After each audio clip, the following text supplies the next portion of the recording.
Well, good afternoon, everyone. Good afternoon, and welcome to this pivotal webinar on the art of delivery with Dr. Michelle Clement from King's College London. Michelle has recently published a book entitled The Art of Delivery, which looks at the work of the Prime Minister's Delivery Unit, led by Michael Barber in the period after the 2001 general election. So thank you very much for joining us. I hope you find the session informative and useful and interesting, especially as you consider your own role in policy delivery. So policy delivery should be right at the heart of everything governments do, turning policy aims into real change on the ground. It should be what government and politics are all about, making sure that people can feel and see improvements in public services day to day. Delivery of improved public services has been a central aim of the Northern Ireland Executive, especially since its return 18 months ago. Ministers have been clear about the need to improve what the public are experiencing across the health service, education, special educational needs, the environment, housing, and more issues. And that focus on delivery in Northern Ireland was one of the reasons why at Pivotal we were particularly keen to get in touch with Michelle and to invite her to come to speak to this webinar today. As Sir Michael Barber says himself in the foreword to Michelle's book, there has never been a time in history when the need for governments to deliver on their promises has been more important than now.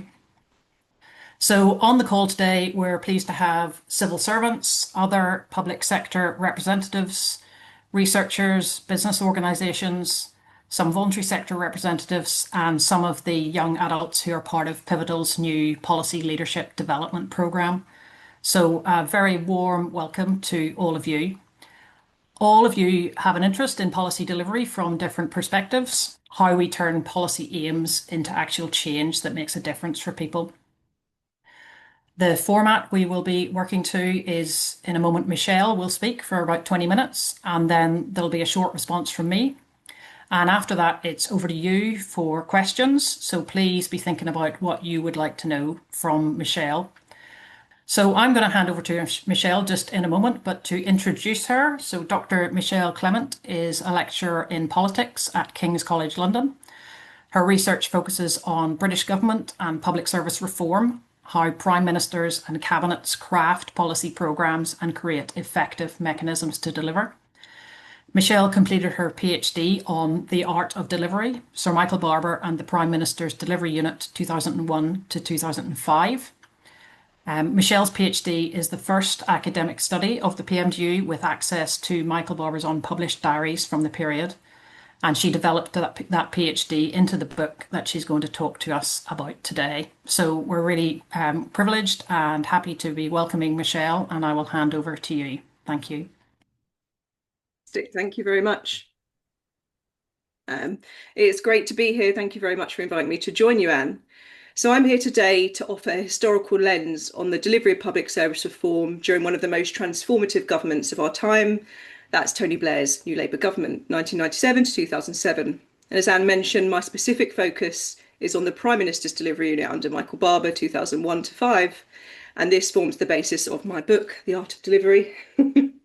The research, as Anne mentioned, is partly based on Michael Barber's handwritten private diaries from his time in government. Those 4 years worth of weekly diaries amounted to 600,000 words, which I transcribed in the pre-AI era. And they offer a unique view on how the Blair government learnt to deliver on the job, basically. And the reason Michael kept a diary while he was in government, because he's a historian by training. And so, he knew that this was a significant time in government, whatever the outcome would be. And he wanted to sort of track it. And so he offered it to my bosses as a resource for a PhD on that period. So I was delighted to be able to make that happen. But as well as the diaries, I also did interviews with key cabinet ministers from the time, people like Alan Milburn, David Blunkett, Charles Clarke, political advisors like Ed Bald and Sally Morgan, as well as senior civil servants who worked with and in the delivery unit. And many of those individuals had never spoken publicly about their experiences on this topic before. This aspect of the Blair government has largely been lost to history because so much of our perception of that government is based on the foreign policy, while the domestic achievements have received far less recognition, though this has started to change in the last year or so. Much has been written about the science of delivery, that is, the consistent monitoring processes, the method, but little has been written about what I call the art of delivery, primarily the relentless relationship building it requires to operationalise that method. The issue of a lack of institutional memory in government also exacerbates the need for histories of this kind, and particularly with Labour back in power in Westminster after 14 years out of office and with a bold reforming agenda. Now, none of this is to say that the context then is the same as the context now, but there are clear lessons that can and are informing government today. And many of you are at the coalface of delivery in public services, and so do take what I've found and consider how it applies to your experience now, and feel free to ignore what doesn't feel relevant. So I'm going to start by giving you a bit of background into the story of how the delivery unit actually emerged in the first place, because it did exist before 1997, and there was a reason why its need sort of emerged. So many of you will know in May 97, after 18 years out of office, the Labour Party won a historic landslide victory at the polls, and New Labour had developed very bold rhetoric, but their pledges were actually relatively modest, and they'd agreed to stick to Conservative spending plans for the first 2 years of government if they were elected, because economic credibility was everything. They initially focused on standards, not structures, and that was symbolised in the 1997 pledge card that made 5 promises around class sizes and fast-tracking punishment for persistent young offenders, to cut NHS waiting lists, to get under 25s off benefits, and no rise in income tax. So, as I say, you've got this bold rhetoric, but actually when you look in the detail, the promises were more modest. And so within months, Blair's polling expert, Philip Gould, informed the Prime Minister that focus groups were complaining of non-delivery. The sheer size of the parliamentary majority had raised public expectations about how quickly things could be changed. And so just 2 years into his first term, Blair had become frustrated with the lack of progress on public service reform, which was becoming increasingly central to his mission. In 1999, speaking to the Venture Capital Association, Blair complained of having scars on my back as a result of trying to reform the public sector. That rhetoric was a reflection of his own frustration at the challenge of learning how to govern on the job, because there is no alternative to learning on the job. But he had never been in government before. But it was also about the resistances that he found in the system which frustrated him. So he decided that 1999 would be the year of delivery. But in fact, Blair was still working out what he even wanted the public service reform agenda to look like going forwards. So in that first term, he began to understand how public services worked by learning through crises in those first years. So the fuel protests, the foot and mouth crisis, the winter flu crisis. His involvement in managing these crises allowed him to deeply immerse himself in the details and to see where the system and the policies were working and where problems were arising. As mentioned, the new government had agreed to stick to Conservative spending plans for the first 2 years, but this all changed in 1998 with the Comprehensive Spending Review, which started to put vast public funding into public services. The spending review set departmental budgets for 3 years. Prior to this, they'd been annually set, but resources alone would not necessarily lead to successful delivery. Public service agreements were also introduced at this point, some 600 targets, which initially tied funding to specific outcomes. But importantly, there was no framework to actually track progress and problem solve other than the next spending review process in a couple of years' time. And there was a cabinet committee that Gordon Brown chaired, but it was a pretty blunt instrument and a sort of, chamber whereby cabinet ministers were hauled before it and asked to account for their delivery, but there wasn't a, nuanced process behind the scenes. And although the implementation of reform agendas had been an issue for virtually every Prime Minister, there had been a lack of progress in setting up a framework to track prime ministerial priorities. And so ahead of the 2001 general election, there was a huge amount of planning done which was designed to improve the machinery of government to prepare for a second term with a radical public service reform agenda. Blair's team looked to the successes of the first term, particularly in education, under Education Secretary David Blunkett. Blunkett had charged Michael Barber with designing and implementing the school strategy and creating a standards and effectiveness unit to undertake this work. So that's some background on what led to the unit being created, the context behind it, but we'll fast forward to 2001 to continue the story of how the delivery unit was actually created. After the 2001 election victory, Blair stated that he saw it as a mandate for reform and instruction to deliver. He wanted a quantum leap in his second term and more structural reform to address systemic issues at the root. By this point, there was a clear plan across many key areas, including a 10-year NHS plan, though Blair continued to make it more and more ambitious over time. And so the aim of the delivery unit was relatively modest. It was to monitor and speed up the implementation of Blair's public service reform programme. That's how it started out. But what this would mean was ruthless prioritisation of a small set of well-defined priorities in health, education, transport, crime and asylum, critically to be achieved by the next election.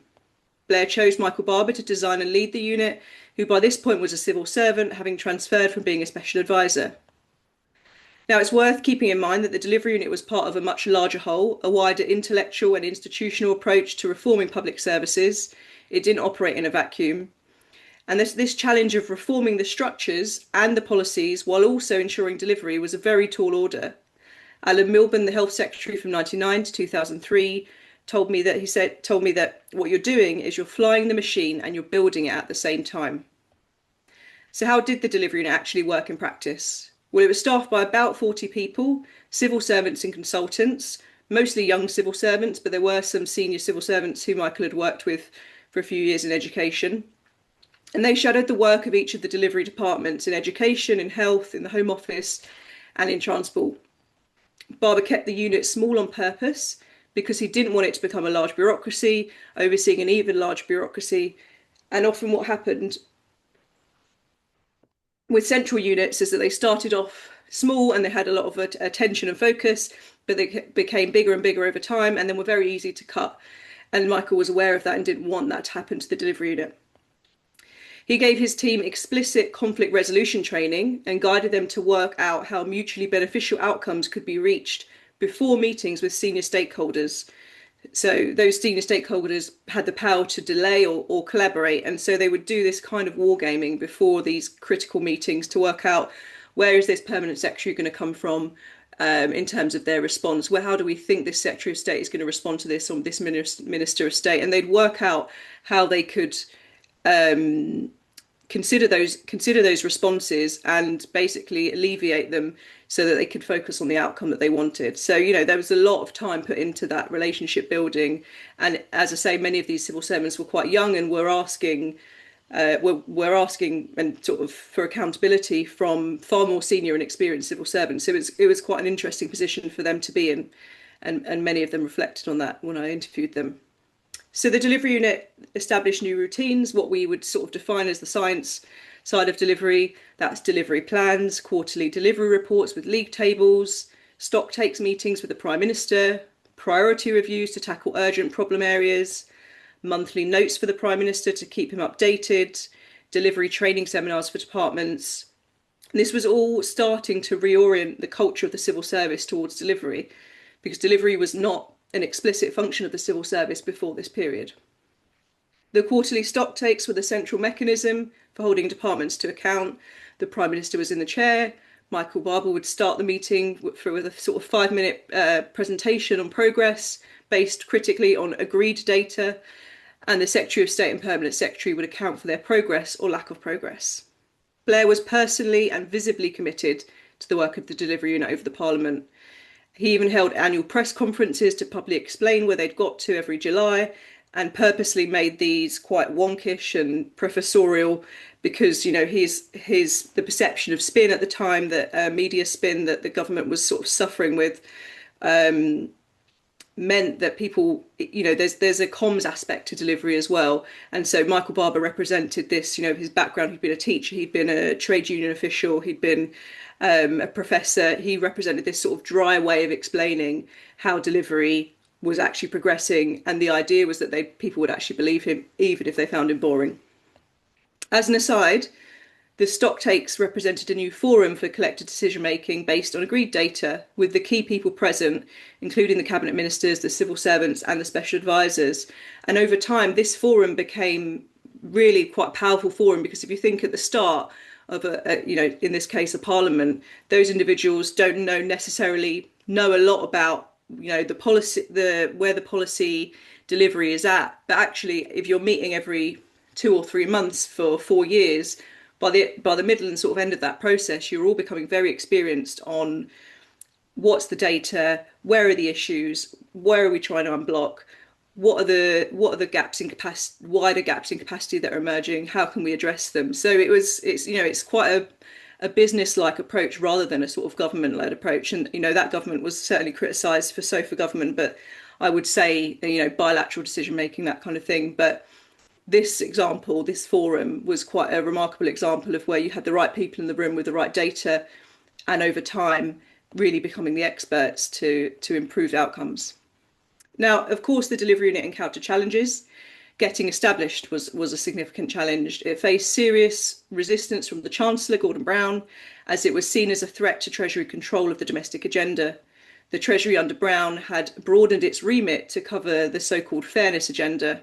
And so a memorandum of understanding had to be painstakingly negotiated over that summer of 2001 to determine how the delivery unit would work with the Treasury and the departments, because the Treasury's sort of main criticism initially was, well, the delivery unit is just going to be used to ask for more money but from the departments. And so they had to navigate this, but problems still arose. And one of the initial complaints was actually from a cabinet minister who complained of dual accountability to Gordon Brown's cabinet committee system, as well as to the delivery unit's priorities. And one permanent secretary was furious with Michael Barber in the autumn of 2001 for giving his department a traffic light rating in a league table to the Prime Minister without first consulting him. Michael's response was, this had always happened, I'm just telling you. But going forwards, he did start to consult the permanent secretaries before giving the league table traffic light ratings to the Prime Minister. There were also crises to contend with. So the build-up to Iraq in 2003 affected the work of the delivery unit. Stock takes were temporarily adapted to official level meetings, which Michael Barber chaired. And during this period, Michael advised his team that while the rest of the system is focused on the crisis, we must keep building momentum on the PM's domestic priorities, because delivery never sleeps. And he also told his team that the Prime Minister wants to see progress when he returns. He doesn't want to feel like nothing has changed if he's not actively involved. And so the delivery unit was addressing one of the most important distinctions in government. How do you manage the urgent and the important? And the delivery unit did the latter while being politically aware of the former. This success in adapting stock takes during the invasion of Iraq later jeopardised the Prime Minister's continued involvement afterwards, because after the initial invasion, the Prime Minister wanted more time in his diary to think strategically. And this is something you see over the course of a parliament. The desire from the political leaders to focus on delivering what they've already said can come into tension with what they want to do ahead of the next election. And so being responsive to the sort of political instincts of the leader or leaders, as well as where they're at in an election cycle, is really important. You can't do delivery while ignoring the politics. The politics is absolutely part of it. And so Michael Barber obviously saw this as a threat. He told the Prime Minister's team that the complete withdrawal of the Prime Minister from the stocktake process would signal to the civil service that he was no longer interested in delivery. And so instead, Michael Barber suggested an amended schedule that basically saved the Prime Minister 50% of his time, which was accepted. Fortunately, early 2003 was also the period in which clear progress was beginning to emerge on the delivery unit priorities. Of course, there were many other challenges which I can talk to you about in the Q&A, and they're also detailed in the book. So what did the delivery unit achieve? Well, progress was made in the vast majority of priority areas, and they started to change the culture of the civil service towards delivery. By the summer of 2005, which is when the election was, there was progress in all priority areas in health, with key targets on A&E waiting times and GP appointments met. In education, there had been progress in the majority of priority areas, though ambitious targets on literacy and numeracy had been missed. In the Home Office, there had been improvements in every target area. And on transport, the rail punctuality target had been hit, but the road congestion target had been missed. And successive cabinet secretaries now saw delivery as an explicit function of the civil service. And as mentioned, this wasn't the case before. A cabinet minister told me that the delivery unit was the single biggest contributor to the delivery of public service reform. And a senior official said in number 10, told Michael Barber that he'd managed to increase the power of the Prime Minister without damaging any relationships. So what made it work? Well, the work of the delivery unit became mutually beneficial for departments and acted as what David Blunkett calls a transmission belt to communicate problems back to the centre, to the Prime Minister, which he could then unblock. It also addressed gaps in capacity to deliver within departments, because obviously over time these stock takes started to recognise similar issues, either within specific departments or across many departments, which they could then feed back to inform reform. So stock takes also offered important access to the Prime Minister for ministers. The Prime Minister or the political leader's time is generally the most valued sort of resource and most limited resource. And so the stock takes, had that kind of power mechanism. And the delivery unit even became a tool for the Treasury, whereby they assessed deliverability of some new programmes in successive spending reviews. And this eventual alignment between the work of the delivery unit and the Treasury was remarkable given how it started out and the continued Blair Brown rivalry, which continued to flare up several times during this period. The approach of Michael Barber and the unit was to be plain speaking, firm, transparent, outcome focused, and not to claim credit for progress. Relationships underpinned all of this. Barber and the unit had to simultaneously leverage established relationships with ministers, special advisors, and civil servants, build new ones that worked quickly as ministers and civil servants moved on, as they do, and be attentive to the shifting geography of power within Number 10, the Treasury and Delivery departments. Simon Ray, who worked for the unit under Michael Barber, said, "With the right relationships, we could achieve almost anything and often did, and without it, we could achieve nothing." As head of the delivery unit, Michael Barber's ability to form such relationships was critical to that art of delivery, without which the science could not have been fully operationalised. But progress was also achieved due to having a committed Prime Minister who was consistently involved in the routines of delivery and who invested his political capital in their work. A permanent secretary observed the forensic way in which Blair operated in stock takes. He said the Prime Minister was invariably on top of the detail and knew the answers better than the officials in front of him. The delivery unit helped Blair and departments to find and create new levers of power. Some departments brought back in-house powers that had been outsourced to agencies like the Department for Transport and the Strategic Rail Authority. Finally, the guiding principle that made a real difference was intervention in inverse proportion to success. Where the situation's awful, we must be involved. As the situation gets better, we'll be less involved. I'll leave you with two quotes. Blair's Director of Government Relations, Sally Morgan, told me that the delivery unit drove a different view of what government was there to do, that it wasn't just about policy, it was about getting something done. And to give you an insight into how the Prime Minister evolved as a leader, after complaining of scars on my back in 1999, by 2002, speaking to a group of delivery civil servants, Blair said, "You've probably got used to the idea that your career depends on me. I'm just coming to terms with the idea that my career depends on you." And so, in short, it transformed public services, it changed the role and capacity of the civil service, and set a new standard for what it means to be an ambitious PM who delivers. I'll finish the New Labour story there, but I've got some questions that I want to share with those of you working to improve public services, both from within and outside of government. Because as individuals within your organisations, you've got valuable institutional memory about why things are the way they are. These questions may help you in distinguishing how you can use this to improve delivery. So if they feel relevant to you, ask yourselves, what are the incentives and disincentives in the system that permit the status quo? What are the hard and soft levers of power you have to affect change? And if they exist beyond your institutional purview, can you collaborate? What are the best examples of delivery case studies in public services that you can draw on? And can you draw lessons from these to support cultural change? What's guiding the political imperative for change? What's driving the delivery schedule? Is it an upcoming election? If so, what can be done in that period before the election? And as an individual, what difference do you want to make as a public servant who cares about the standards of public services? Civil servants I spoke with for the book, who worked in and with the Barber Delivery Unit, saw that period as an incredibly purposeful and energising period for believing that change was possible and seeing it. And this has continued to impact them in their careers 20 years on. I'm happy to expand any of this. Thank you very much for listening. Brilliant. Thank you so much, Michelle, for that really interesting and insightful view on the delivery unit and the impact that it made. I think something that comes across to me is how the whole of the government machine adjusted to the Prime Minister's request or demand, really, that delivery for the public should be at the core of its work. And you would think that should be absolutely fundamental to what government does, but I know often there's much more focus on policy development and announcements rather than actual delivery that makes a difference to people. Mm. So I think we're hearing there that the PMDU's achievements are impressive in terms of improved outcomes, and there is a question about that, which I'll come back to. Um, but not just the improved outcomes, but actually the change in the culture in Whitehall that over time and through that persistent approach, I think there's a quote in the book saying there's a new enthusiasm for learning how to deliver. And I suppose in Northern Ireland, as we think about where we are on the delivery journey and with a new delivery unit being set up here in the executive office, we've been thinking at Pivotal, what can we learn from this period of the Prime Minister's delivery unit? What are the implications for Northern Ireland from that?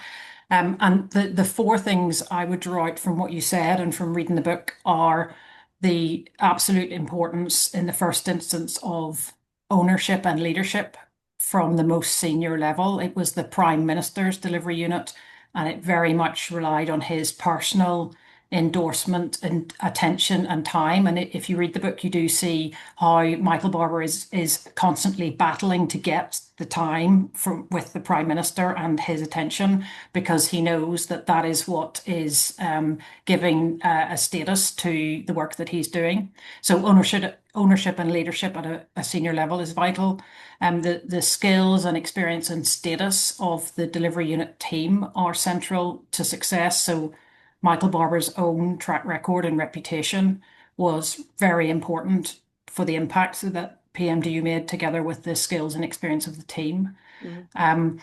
I think one thing that comes across really strongly is the strong and respectful relationships of trust that were built with departments. So PMDU was holding departments to account, but at the same time seeking to assist them.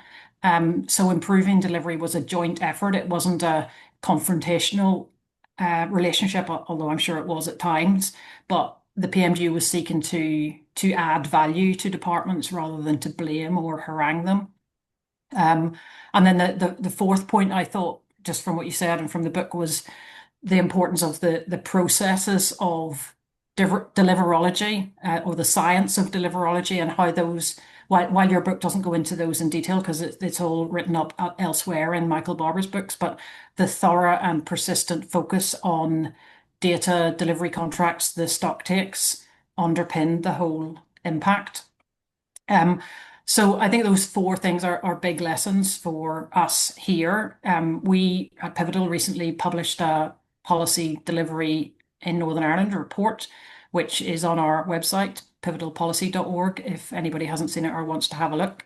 But that looked through 30 research interviews about how policy delivery works in Northern Ireland. And I think our conclusion was that unfortunately policy delivery is rarely given sufficient priority, with questions hanging over the right leadership, the processes, the data, and the skills that are in place. So I think we've got some way to go here on our delivery journey, but thankfully there are good examples to learn from.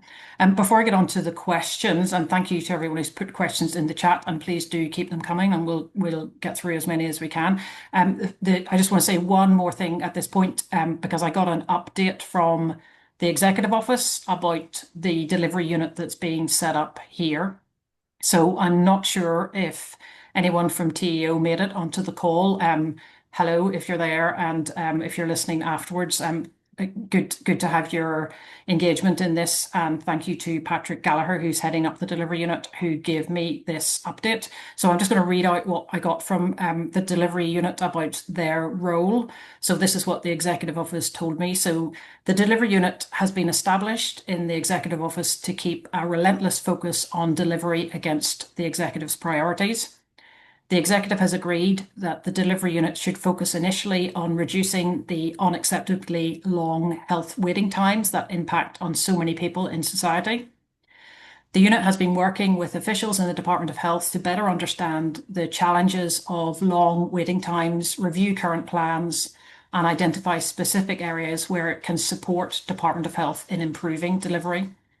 The unit has also been discussing Department of Health's approach to monitoring delivery to inform regular reporting to the First Minister and Deputy First Minister, as well as to the wider executive. In tandem, the unit continues to engage with other departments to identify further priorities, as all ministers have been invited to suggest areas where the delivery unit can help improve the efficiency, effectiveness, and sustainability of public services. So that was an update from the Executive Office on the new delivery unit and its work. And I think it's very helpful to have that as we consider delivery in Northern Ireland. So, Michelle, I'm going to crack on with some of these questions. Thanks to everyone who's put questions in the chat, and there's loads of them. So I will try to get through as many of these as I can. So I guess relatively short answers, Michelle. I mean, we got 25 minutes or thereabouts, or a wee bit less than that. So maybe not that short. But please do keep adding questions. Thanks to those who have already. So first question is from the first question that came in fact, Erwin Turbot asks, do you have a specific example of how a prime ministerial priority was delivered? So can you definitely look at what the PMDU did and say this improved because of that focus? Mm. Yeah, I mean, as I said, that the delivery unit wasn't operating in a vacuum, and different departments responded differently to its input. So the health department, for instance, under Alan Milburn, was using many different mechanisms, all the tools in the tool belt to affect change. You know, they were creating new regulators, they were setting minimum standards, they were using league tables. The delivery unit was part of that process. And I think you had a bit of one of the things that they particularly helped with was obviously that conversation between the Secretary of State and the Permanent Secretary and the advisor and Prime Minister in number 10. And, you know, those relationships existed, but that framework that they provided was, you know, quietly revolutionary, because over time it just kept them together, particularly after, you know, Alan Milburn left quite suddenly in 2003. What it also did is it sort of exposes and helps resolve tensions even within departments. So, for instance, the permanent secretary at the time, Nigel Crisp, who was in the health department, and Alan Milburn, you know, very different styles of leadership. Didn't necessarily, you know, they came from different generations, different approaches. But actually, I think the unit helped Alan hold Nigel Crisp account, and vice versa, helped Nigel also say to Alan Milburn, look, the department is focusing on this, this, and this. So it brought a transparency to the processes and the conversations and the policies, and a realism about what could actually be delivered that wouldn't necessarily have been there. And you think, you know, that's quite powerful when it's applied across that guiding coalition within government and then applied over many years. You know, that I think so. It's not that, you know, without a delivery unit, nothing would have happened. But I think everyone I spoke to, even those that have different views, you know, Alan in particular is often someone who people pit against the delivery unit approach. But actually, you know, when I interviewed him for the book, he said, you know, it was absolutely one of the tools in the belt. It wasn't everything. This was what we used in situations where things are basically awful and we need to take them to adequate. It's a different set of tools that he was creating and using for the great hospitals that were already delivering well, that wanted more autonomy. You know, there were different policy solutions that were emerging from there. So I think, you know, the anecdotal evidence that I've received from people who both were in the unit, but also those who were outside of it and have no reason to say that it made a difference if it didn't, is that it did affect things, not least the routine processes, the agreed data, these priority reviews that they would do. If there was say, for instance, you know, that they had the sort of 98% target on A&E waiting times, 4-hour A&E waiting times, if there were a few hospitals that were just not improving, the Secretary of State would ask the delivery unit to go and look at those hospitals over a 6-week period and understand what are the issues there, present back to the Secretary of State and the Prime Minister, and then create policy responses based on that. So, you know, it was a very collaborative atmosphere. And I think, you know, everyone, whether they had different views about specific policies, they all realised that the renewal of the state or the renewal of public services during that period was critical, because they'd been sort of left to wither under 18 years of Conservative governments. A two-tier system was starting to emerge. And if these issues weren't addressed in sort of publicly provided schools and hospitals and transport systems and so forth, then an alternative would emerge because people would say, well, I'm not going to keep paying my taxes for a system that doesn't deliver. And so there was this sort of shared belief that we have to do this is our time to take this challenge on, because if we don't, if we aren't galvanized by it, there will be a cost. Yeah, great. And it's interesting there in just what you in your response there, you get the sense of the granularity in the work that the Prime Minister's Delivery Unit did. You know, they were getting into the detail of individual hospitals and looking at exactly what's happening in a specific case, which I suppose is not necessarily what central government officials are normally doing. So a question from Brendan Mulgrew, which is following on, I think, from that question about, you know, what has been achieved. So Brendan says, it sounds like this process of delivery would not have happened with a different Prime Minister. Without Blair's drive, would this have happened? At one stage here in the Northern Ireland Executive, we had a performance and efficiency delivery unit. Our results were less spectacular, says Brendan. And then he actually comes back in later on and says, it's a daydream to imagine we'll ever get this kind of efficiency and delivery under our current structures, namely a coalition of parties who have very opposing views. Look at today's report on energy policy. Sorry, Michelle, you will not have seen today's report on energy policy, but I suppose the question, Brendan's question is, does this model rely on someone like Tony Blair? Mm. Does it rely on that leadership? And I suppose the sub question and for us in Northern Ireland is how do we achieve that with our different form of government with mandatory coalition? Mm. I mean, you absolutely can't get away from the people who are in leadership positions. You know, the person or people leading a delivery function of some sort, and the political leaders, and whether that is multiple political leaders or one. You know, their willingness to commit their time and attention to get into the detail of delivery in this way. You know, that's got to be driven, and it's got to be consistent for a period of time that, you know, you're trying to achieve the targets and the outcomes. But that's not to say that, you know, someone like a Tony Blair is not necessarily particularly interesting in managing people, you know, and that has its advantages and disadvantages. And so he was very good at delegating. You know, his leadership style was to delegate to Michael Barber, who at the time, you know, with the Brendan's comment about, you know, the sort of daydream, we obviously are looking back with hindsight. They didn't know this was going to work back then. They were just doing it, you know, day by day, week by week, month by month. And they were, you know, there were big things. Delivery doesn't happen in a vacuum. There were big things like Iraq and so forth, which were derailing the government's reputation and making people, you know, question, are they really delivering public services if I don't trust them on this other policy area? But I think, you know, Blair's drive did make a difference. The fact that he got so exercised in his first term and sort of realised, you know, this isn't good enough. The system is not, you know, you have to have someone who is trying to strive for excellence, even if, you know, you're in an awful situation initially. And I think what you had both with Michael Barber and Tony Blair, who were very different characters, you had a realism, you had a skepticism, but you also had hope, and you had a consistent, complete rejection of complacency.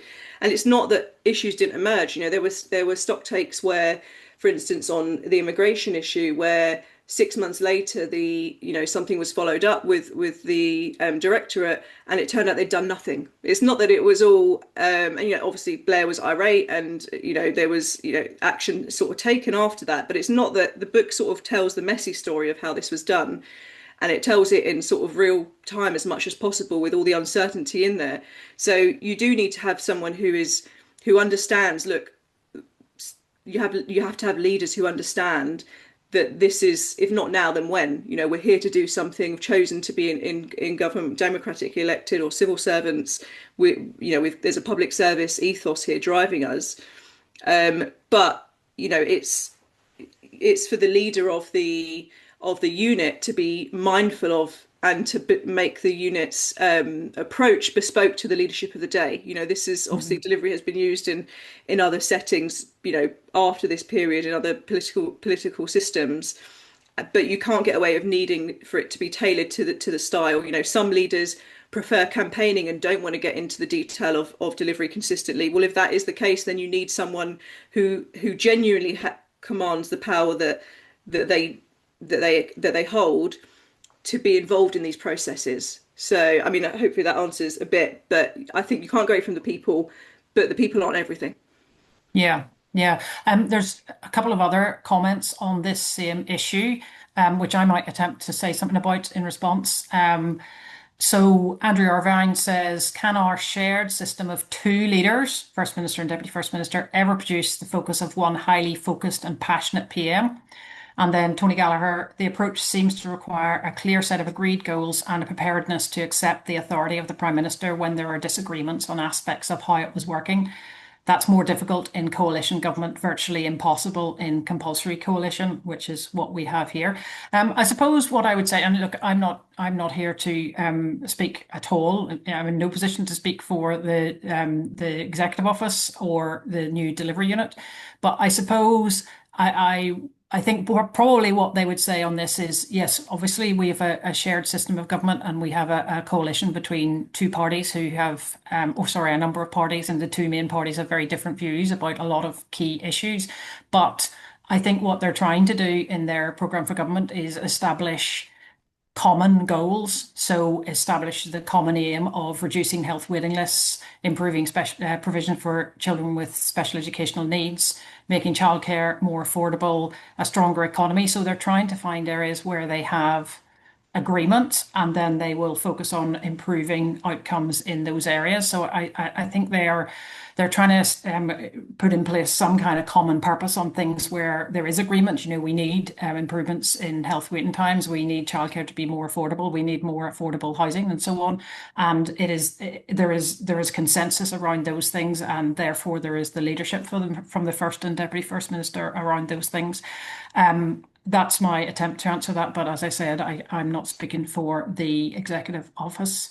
I want to move on to a question which I was thinking about myself before. So Colin Pigeon, who works for the Northern Ireland Fiscal Council, says, I heard John Reid talk about his time at Health during this period. So that was John Reid speaking at a SIPFA conference in Belfast. So John Reid's solution to problems was to throw money at them. But the executive doesn't have money to throw around currently. And this ties in with something I was thinking about, Michelle, which is this period of the PMDU's work coincided with a time of relative plenty in the public finances. So we were in a the financial situation was much better than now, and there was a huge, as you said in your talk, there was a huge amount of investment in public services during this time. So how much does this approach translate? How well does it translate into a time of much tighter budgets? Mm. Yeah, but thank you. Just to Andrew and Tony's point before, I think it can work with I think it can work with the shared power, leadership, but there has to be some way of those leaders navigating how they manage disagreements. And yeah, I think, what you said about building a common sort of program for government is what's really important, because you need to know what you're trying to do. But there were many disagreements during this period between the Secretary of State, number 10, and the Treasury about how money was being spent. So it wasn't just, things were set out in 2001 and it was all smooth. It certainly wasn't. On Colin's point about John Reid, I mean, one of the quotes in the book from John Reid that I think is very powerful is he says, delivery is political. It is a choice. If you believe in the role of the state and you believe in public services, then you focus on delivery. Sometimes elections could be won on rhetoric, and that degrades the system over time. But he did definitely care. And I think his experience in other government departments before he got to health showed him the power of sort of project management. I think he sort of said to Michael Barber, I think there's a quote in the book that says, I want you to be my Bechtel, this project management sort of company. So it certainly, there was a huge amount of investment, particularly in health during this period. That isn't, those levels of investment aren't necessarily possible right now. So there does obviously have to be some realism in the conversation about what they want to achieve and what can be achieved, and where innovation can be used and productivity can be used to improve results when there isn't huge amounts of money. So yeah, there's got to be realism in the conversation about what can be done and when. And of course, sometimes there can be a mismatch, an intentional mismatch even between sort of ambitious rhetoric while what's actually being delivered and pursued is a bit more modest. But that's part of the political process, I think. Yeah, so a question here, one of the ones that came in near the start, actually from Paul Gosling. So, um, was there too much focus during this period on structural reform, especially in health and social care? So you said at the start, Michelle, about how Tony Blair said he bore the scars of public service reform. So was there too much focus on structural reform at the expense of cultural reform, and how could more cultural reform have been achieved? Mm. I mean, so the sort of process for that government back then, 97, 2007, was to come in and initially focus on standards, improve, make class sizes smaller, reduce waiting lists. But what they quickly realised over time was actually there were issues with how the structures, how the NHS was organised, for instance, that needed to be addressed. And so they were done in tandem and both were needed. But obviously, what do people care about at the end of a parliament? Well, they care about, those standards improving. They're not going to, governments have to do a lot that they don't get any thanks for, because structural reform is about how you keep the system going and how you renew it for decades to come. And something like the health service has to be continually renewed. It's not enough for it to be left. And obviously there can be damaging reforms that are done which obviously have to be cleared up. I mean, in terms of cultural reform, I'm not sure exactly what Paul was getting at, but in terms of improving citizen, the drive at this point was that citizens and taxpayers had a right to expect a certain level of public services. That hadn't been the case in the 90s and beforehand. It was a much more kind of deferential, paternal approach. But as citizens were becoming much more consumers, and they're obviously asked to pay increased tax, there was a recognition that the consumers, that the users of public services had a right to expect certain standards. I mean, there was a approach at the time which you could consider naive or not, that the reform going forwards in the system would come from the users. But I think you obviously, if you're an ill person using the health service, you don't have the same autonomy and information and ability and energy to encourage reform. Whereas if you're a parent choosing schools, you're much more empowered to be able to sort of demand reform from the system. Um, so yeah, hopefully that answers the question at least partially. Yeah, thank you, Michelle. So there's a couple of questions about the use of data and targets. So this is from John Kerr, who's a civil servant in the Department of Justice. So John says he's interested in the lessons learned with the heavy focus on delivery by targets and metrics. And that's when here in Northern Ireland, with our programme for government, we've moved away from outcomes-based accountability, coupled with an almost inverse increase in demand for metrics from senior officials and politicians.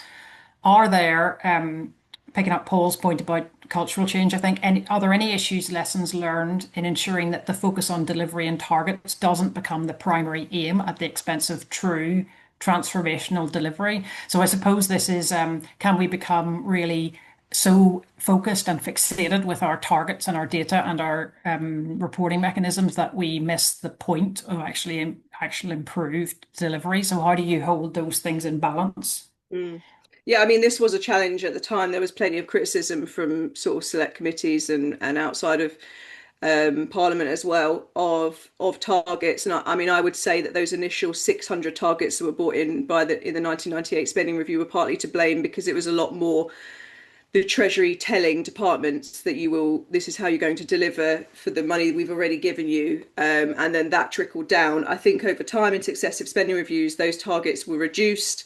They looked at better sort of accountability mechanisms. And what they were moving to during this period was a process of sort of minimum standards that were actually regulated by, arm's length bodies, where government would be less involved. I mean, we're seeing, at least in Westminster, a reversal of that. Regulators being closed and the power of democratically elected leaders being reasserted. And I think that is because so many of the services are in an awful situation. And if something's in an awful situation, generally it needs more centralized control to get things improved more quickly. That isn't what you want to do, for the long term. You want to obviously reduce that quote intervention in inverse proportion to success. As things improve, you want to remove the processes. But at this point, at least for that government, they were investing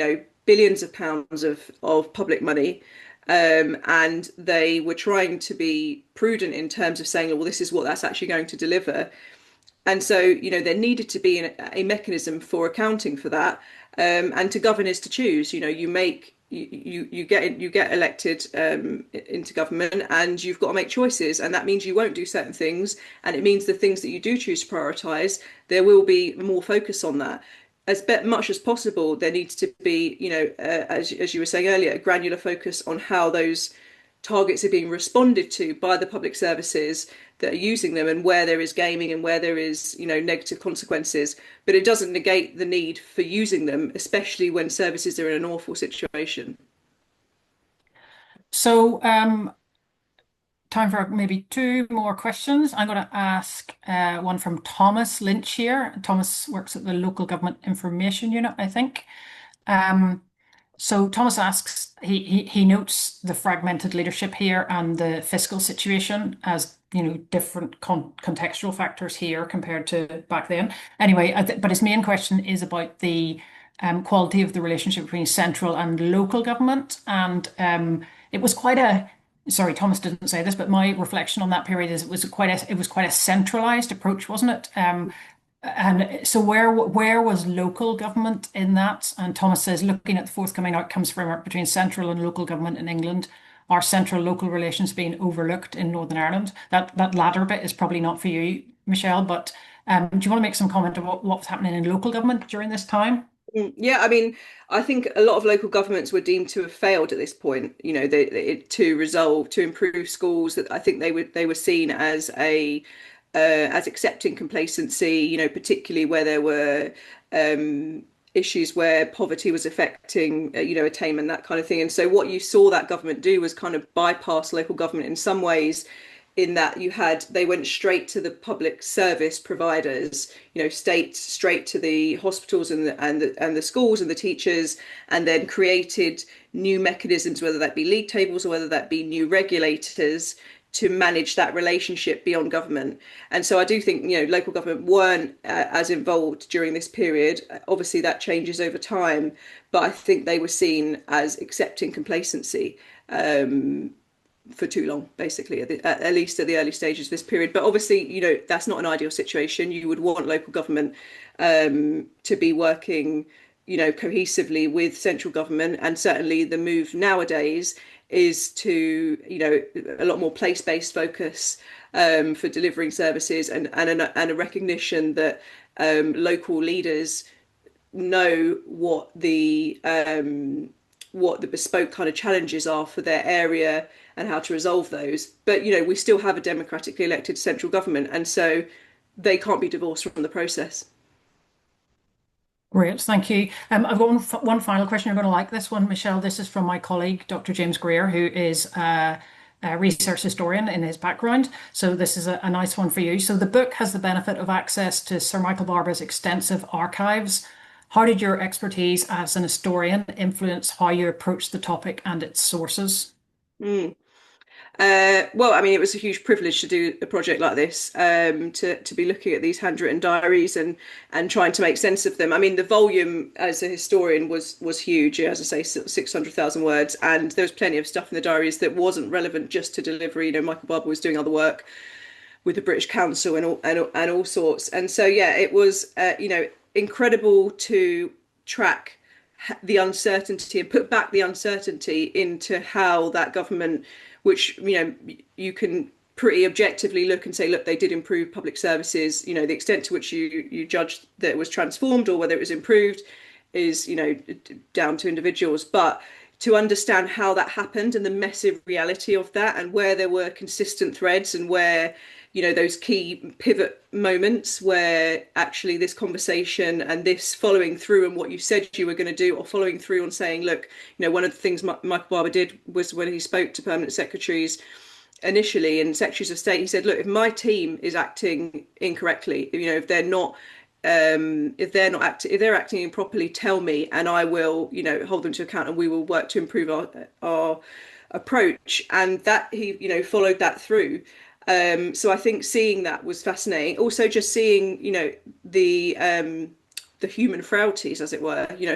Michael Barber was constantly worried about being in the loop because politics is such a, politics at the centre is such a muscular beast, and navigating that when you're not a very political person is interesting, is a challenge. So yeah, it was a privilege. And then to do the interviews, I mean, I purposely only interviewed Michael Barber at the end of the process because his view was so represented by the diaries.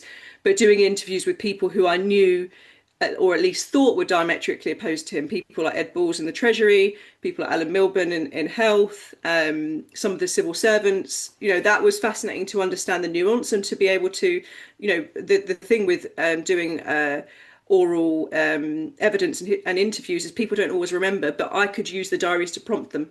And that was what was fascinating. And it usually did mean that I could get a richer insight to how things worked.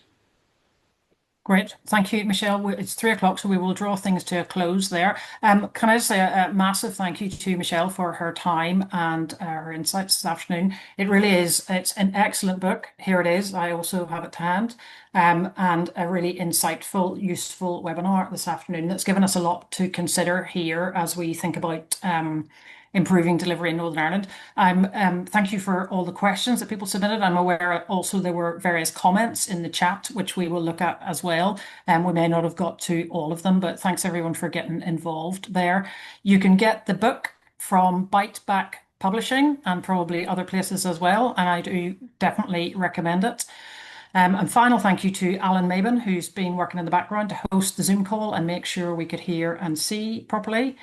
We will make the recording available, so please do have another listen and share it with your colleagues as well. And that's it from us. Thanks for joining us. Hope it was useful. Look out for the recording and have a good afternoon. Thanks, everyone. Thank you.